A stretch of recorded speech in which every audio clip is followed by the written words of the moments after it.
And joining us today in our book talk segment, great to welcome a man who's written a really fascinating book about the Civil Rights Act. There's the 50th anniversary of the passage of that act. An idea whose time has come is the name of the book, Two Presidents, Two Parties, and the Battle for the Civil Rights Act of 1964. We're joined today by the author Todd Purdum. And Todd, had a chance to read through the book. Always been kind of a political junkie myself, and it almost reads as if it just happened last week. You have that kind of narrative through it. Very good book. Well, thank you very much. Interesting to, I guess, do the research on that. Even though 50 years ago sounds like a long time ago, it really isn't when you think of the importance of this bill. No, it really isn't, but it's a world away in terms of what the country was like.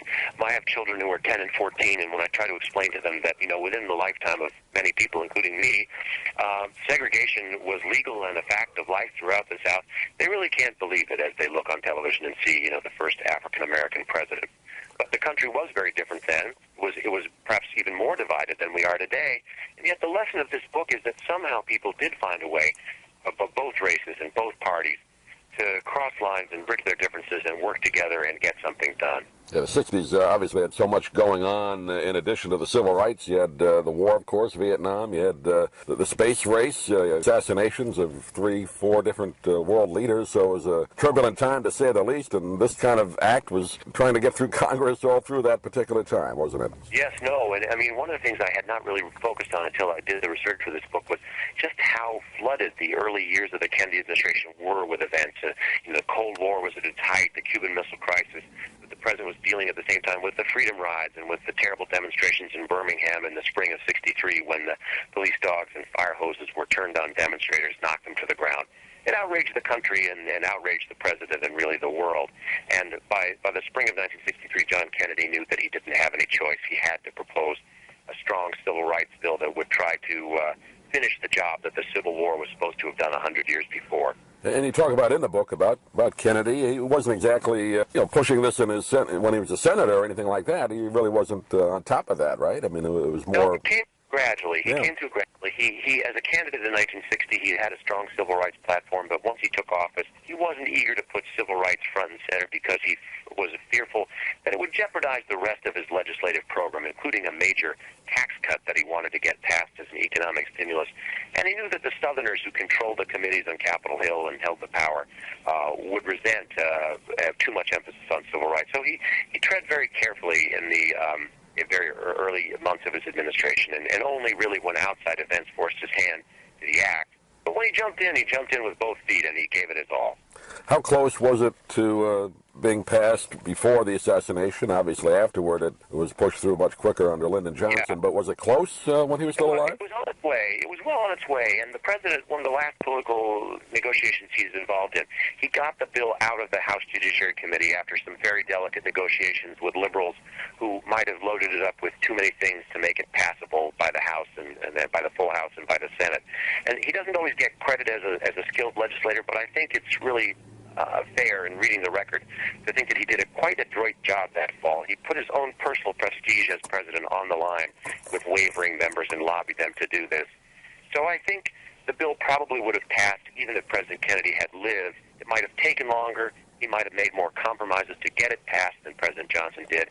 But he certainly deserves credit for holding his members of his party to account and working hard to get it on the right track. What makes the book fascinating, I think, for people to read, I really found it interesting. And, we think today there's a lot of arm twisting and gridlock, but back then, I don't know if it was more so, but these guys really worked each other to get these votes through or get bills through Congress, didn't they? Well, they knew each other. They socialized with each other. They drank with each other. Their wives and children knew each other.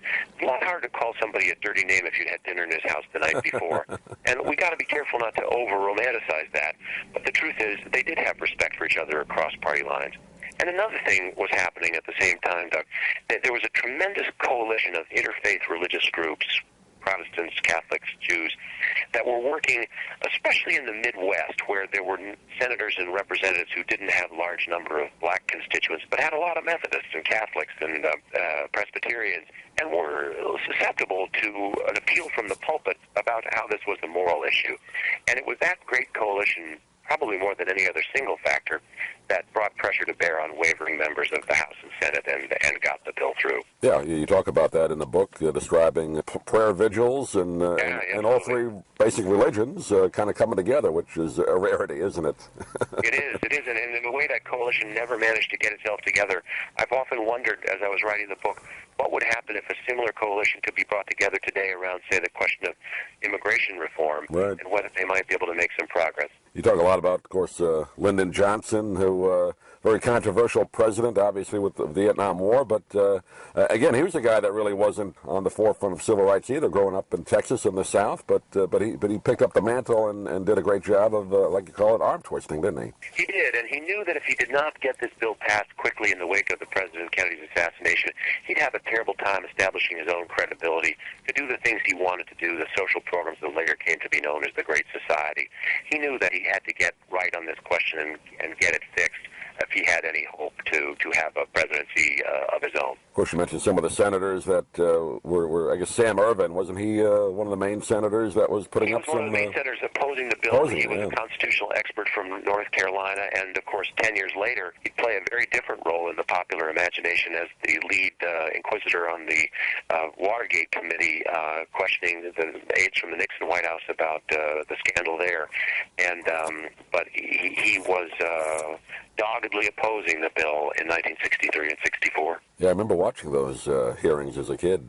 He was kind of the leader of those questioning with John Dean and all those guys. It was kind of fascinating to watch him. Another great senator. I've only heard clips of him talk, but you describe it in the book. Everett Dirksen. He was a great orator, wasn't he? Very unusual style of talking. Yes, from my home state of Illinois, he was known as the Wizard of Ooze, and he had a deep, rumbling voice. He kept his tonsils lubricated with a daily gargle of Pond's cold cream and water, which he swallows. And the rest of his diet seemed to consist of cigarettes, Sanka, and Maalox, indigestion medicine. But he was a remarkable guy in the sense that he also knew that history was going to be judging him. And it's his phrase, an idea whose time has come, that gives the book the title. He was paraphrasing something the novelist Victor Hugo said, which is, stronger than all the armies is an idea whose time has come. And Senator Dirksen knew that 100 years after the Civil War, it was really past time to deal with the question of racial equality in this country and to finish the job. And he joined with Hubert Humphrey and the Democrats to get the bill through the Senate. And in the end, 27 of 33 Republicans voted for the bill, which passed the Senate by a vote of 73 to 27. Almost unimaginable that on the single most controversial issue of the day there could be such cooperation. And great names, too. The senators, at least back then, they're very distinctive. Hubert Humphrey, there's a man that had a distinctive style of speaking. Everett Dirksen you talked about. Not so much today, whether that's good or bad, I don't know, but at least you knew these guys back then from their style. They had very distinctive personalities, a very great deal of colorful personalities, and they loomed large across the landscape. And I do think, comparatively speaking, we have a lot more, bland politicians today in Washington than we did 50 years ago. Yeah, not as entertaining anyway, but not as entertaining. No.